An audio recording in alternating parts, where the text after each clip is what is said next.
G'day guys, my name is Caleb, otherwise known as the Critic Kebab, and welcome to the finale of my FC24 Chelsea career mode. In this episode, we're going to be versing Bournemouth on the final day as we push for a European place in the career mode. We succeeded at doing that in real life. We beat Bournemouth 2-1, which was great to see, but unfortunately in the career mode, it has been very lackluster. So the hopes of European football might be beyond us, but coming into this episode, I was very much so looking forward to being optimistic and positive and talking about what could possibly happen next season, as well as celebrating the farewell of Thiago Silva.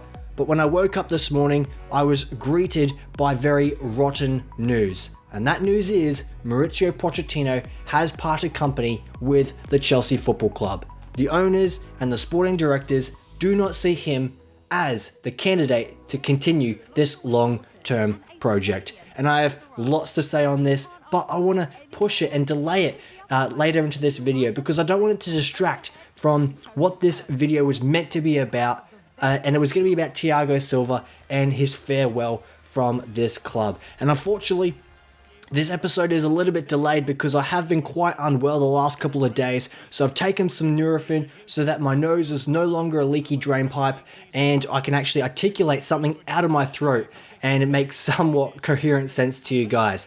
But let's just get straight into it as the gameplay goes on in the background. Thiago Silva, when he joined the club under Frank Lampard, it was only meant to be for one season, and that specific season didn't get off to the best of starts. But when Thomas Tuchel came into the club, he just galvanized that unit. He changed the tactics. He made us so much more defensively solid, and Thiago Silva was a key ingredient in that. And as we pushed towards the Champions League final, beating Manchester City at every step along that way up until that journey, Thiago Silva just showed such composure, such leadership. And to be at his age, obviously you expect someone to be a lot wiser than his teammates around him, but to also be, still physically fit enough to compete at the highest level. And the Premier League and Champions League is very much so that, the highest level. And to see him get to a Champions League final, he came from Paris to win it at the Chelsea Football Club. And honestly, he is definitely going to go down as a club legend. That is for sure. Once a blue, always a blue. But to me, there are so many great memories I have of Thiago Silva. The first one being, of course, when he made his debut under Lampard, was given the skipper's armband, and I think it was against West Brom, and he gets a pass laid back to him, and his first touch is awful. The ball basically goes underneath him and away from him. And the opposition player steals the ball, runs in onto an open goal one-on-one with the keeper and slots it through. And Thiago Silva has come out recently as he's reflected on his own Chelsea career and said, that specific moment taught me a very valuable lesson. Even in his older age of his career, taught him a valuable lesson. And that lesson was that the Premier League is very fast-paced, it's very decisive, and if you make a mistake, you will get punished. And that made him change into another gear, and he has just leveled up significantly since that moment, and he has become Mr. Reliable, Mr. Consistent. And to be his age and not have really that many major injuries is a testament to his commitment to his recovery and how dedicated he is to wearing the Chelsea badge and playing at the highest level. And I'm so disappointed that over the last couple seasons, since the new ownership has come in, it's been a complete whirlwind and he's had to suffer through all of it. I respect him a lot for staying as long as he has and trying to help some of the youngsters, settle in, such as David Washington, a fellow Brazilian coming over to, a new country, a new club, and having all these new surroundings around him. Thiago Silva has definitely helped him specifically, but many players in the first team, settle into the Premier League football and as I'm sure has taught them valuable lessons along the way. And coming into the last game of the season here under Mauricio Pochettino, you obviously were starting to see that we had so many young players that are going to be carrying this team forward. You think of Levi Colwill, Wesley Fofana, you've got Badia Shield, Sassy as well, and then Chalobah, who's come into the team in the last couple games and really showed his class. So you can't really see where Thiago Silva is going to fit in what is a long-term project. So it makes sense that this is his last season at the club. And coming into the final day at Stamford Bridge, I was really hoping that everyone would get around him and give him the best send-off. And they absolutely did that. The Stamford Bridge crowd singing his name, and it just came through on the broadcast so amazing. And I really wish I could have been there. It was one of those experiences that I'm sure would have been absolutely amazing for those Chelsea fans and for him and his family specifically. And at the end, as his family walks out onto the Stamford Bridge field, and obviously all his teammates and the coaching staff and all the fans are there singing his name and clapping him on. Obviously him having a little bit of a speech at the end, speaking English was unexpected and a bit of a surprise, but still great to see. And I'm honestly so glad that we were able to get onto a relatively good run of form coming into the end of this season, so that he could leave feeling like the club is in good hands moving forward. If we lost the last couple of games, or even this game against Bournemouth, just that whole feeling would have been soured and would have been really disappointing to witness. But I do feel like the players that we have now have had enough first team football to have an understanding of what it's like in the Premier League. And we have players in our team that, when they're fully fit, I think are going to be so incredibly important for our success. You think of Nkunku, Cole Palmer, and of course Enzo Fernandez and Moises Caicedo. But Thiago Silva, his time at the Chelsea Football Club has come to an end. It is a farewell. Hopefully it's not a goodbye. He's obviously getting into coaching now, so he may return in the future. He may be a future candidate. With many upcoming managers that have also had ties to Chelsea. You think of Cesc Fabregas, and of course Frank Lampard is still floating about, even though he's already had 2 stints at the club. But I am very much so excited the fact that we have such a solid foundation in this long-term project in terms of our playing squad. I'm so grateful that Thiago Silva has joined the Chelsea Football Club and performed at such a high level and given us so many memories that we can cherish, for the rest of our lives. Not only the moments where we won trophies with Thiago Silva, but the moments where he got us out of jail. You're making goal line clearances, or making that decisive tackle, or just showing, the pure passion for the Chelsea Football Club. The stuff we love to see. Thiago Silva, you will be missed, but you will never be forgotten. So I want to get straight into my next item to be discussed, and it is unfortunately bad news for some Chelsea fans. I'm sure some people on social media, maybe you yourself, are celebrating the fact that Mauricio Pochettino is no longer the head coach at the football club. But me personally, like I said in the previous episode and many times in the past in this series, we had to be getting top 6 football. And we got that. We finished 6th. We got ahead of Manchester United and Newcastle and a lot of other clubs that were sniffing around that area. And when you take in a lot of the context of what's happened this season, a completely new team with individuals that have come from other countries and other cultures, and not all of them speak the same language, and they've had to be thrust into the limelight. Some of those players for big money as well. You think of Caicedo, Fernandez, and Mudryk. They are in the spotlight, and there is nowhere to hide at the highest level of football.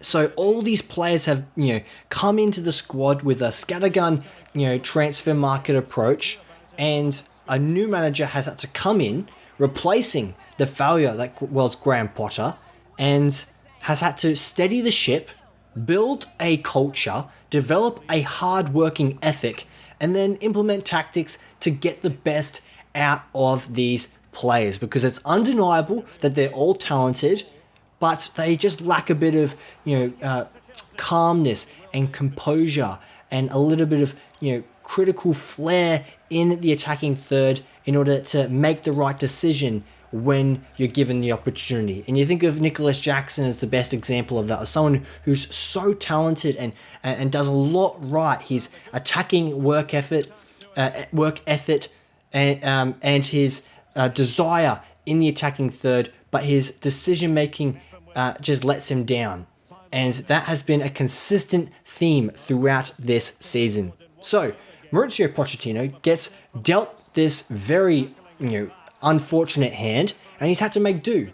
And when you put on top of that all of the injuries that we've had to deal with, such as Nkunku basically being out the whole season, Lavia being out pretty much the whole season, and then other players that are important to the competitiveness of the squad, such as, Reece James being out, Ugochukwu, Kani Chukwumeka, other players that are supposed to be there, providing options off the bench, have just not been there. And Enzo Fernandez, which has been well documented in recent weeks, has been pretty much playing this whole season with an injury as well, having to take injections in order just to survive in this Premier League campaign. And unfortunately, when you take all that context into account, I think most Chelsea fans who have been sold the idea from the owners and sporting directors themselves that this is a long-term project. We're buying young players now so that they can develop, improve, and by the time they reach their prime, can be winning Premier Leagues consistently. That was the dream that we were all sold. Some fans in the early days under Graham Potter, and especially at the beginning of this season with Pochettino, were not buying into that, and they wanted to stick with the Roman Abramovich way of doing things, where if you're not getting results, you get sacked, you get out the door, and we bring someone else in who can bring some fresh ideas and turn things around. But for me personally, I bought in to the long-term project. I agreed with it. I understood it, because our squad was in need of an overhaul. There was so much dead weight and so many players that were there clearly for a paycheck and not there for the badge. And a lot of those players have been sold since. But with going with this strategy of so many young players that are, part of this social media generation, it was bound to go wrong, especially when you're throwing all these things at the wall and expecting it to stick, and not all of it has. And I think the owners, when they agreed to this strategy of buying young players and then throwing them all together and expecting it to work, I think I'm making a guess here that what they were anticipating was that all of the players they've bought, such as Mudryk, Chukwumeka, Gusto, all of that they would all come into this team and be exactly what Cole Palmer has been this season. Basically world class, adapting super quickly, and being absolutely incredible as an individual. But unfortunately, we've had players in this team that have not had the confidence in order to assimilate into this league, and the disjointed aspect of it and the different aggravation and discontent within the squad has not led to us working very well as a cohesive unit. And that obviously comes from the technical directors and the transfer market strategy, which has come from the ownership, so they're at fault for that. But then you have to look at Mauricio Pochettino and his contribution to this problem that we've had this season. There has been times where I have questioned the tactics, where I've questioned the intensity, where I've questioned the logic of what we're trying to do on the football field.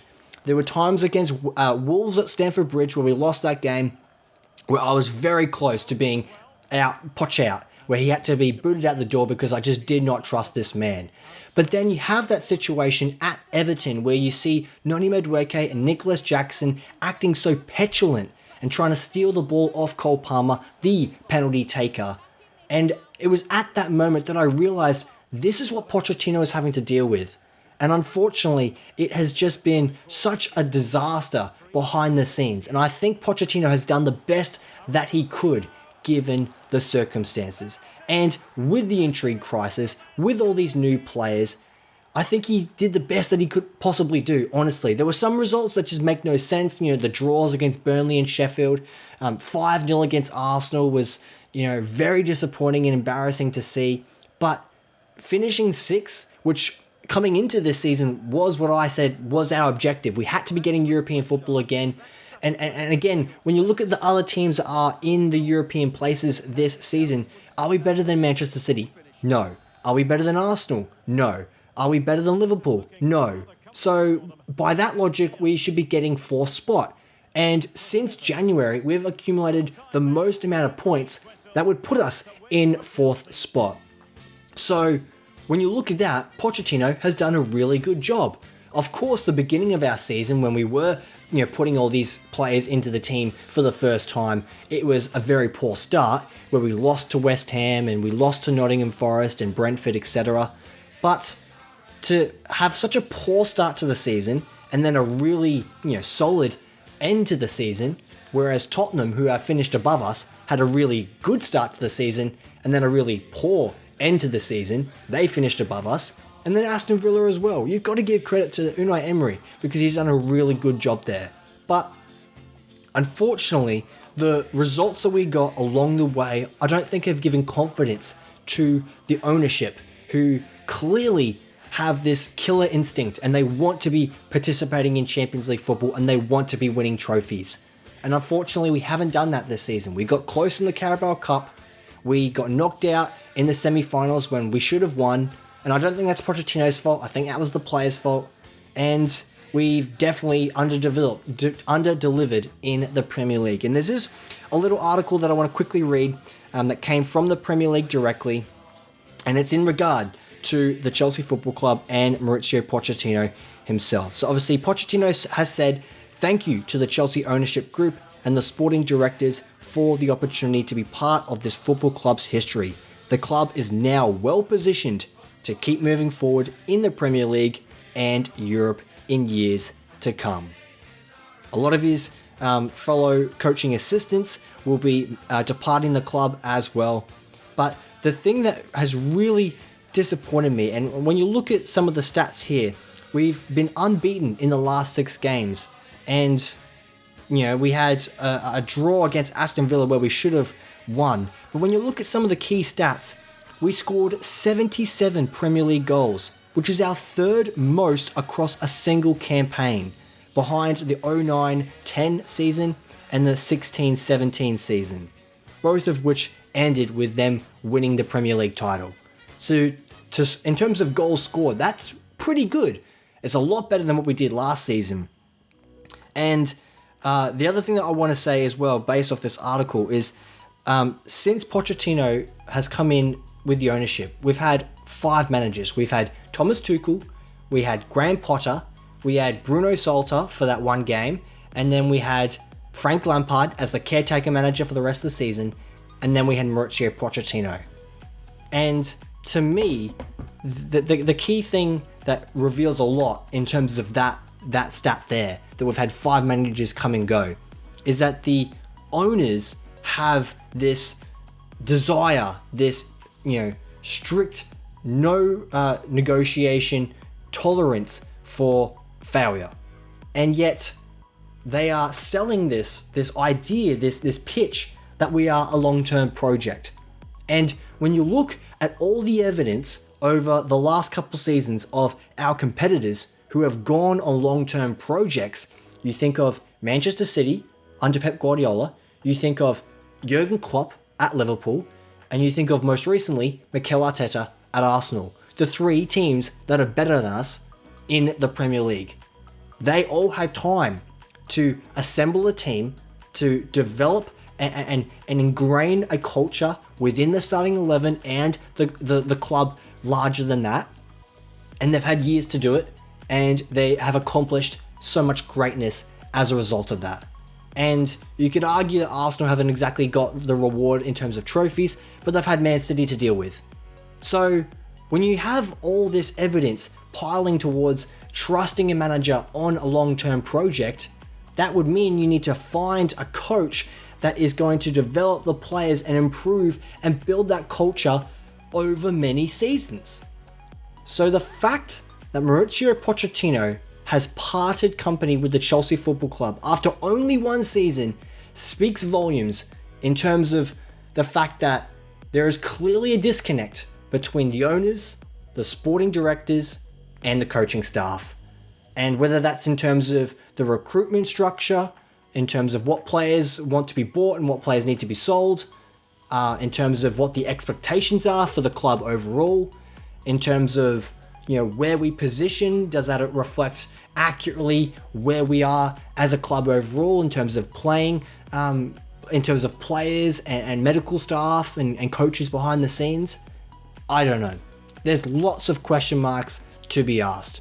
But the last thing that I'll say before I get into the next video that will be on the channel, where we discuss who's going to stay and who's going to be sold from this Chelsea squad in the next transfer window, is I want to just say I thank Pochettino for everything that he's done this season. There has been lots that I have thought have been completely unacceptable in terms of performances and results, but to come into this club and try and steady a ship, I think he did the best that he could. And getting us 6th spot in the Premier League, at least to me, my personal opinion, that was the bare minimum objective.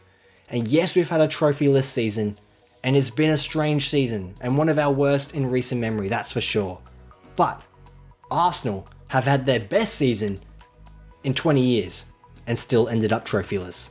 So, when you put these things into context, I think it all makes sense. I don't agree with the ownership and the sporting directors parting company with Mauricio Pochettino, and there's only one manager that can come into the club now and be a solution that I would be completely satisfied and excited by, and that manager is Jose Mourinho.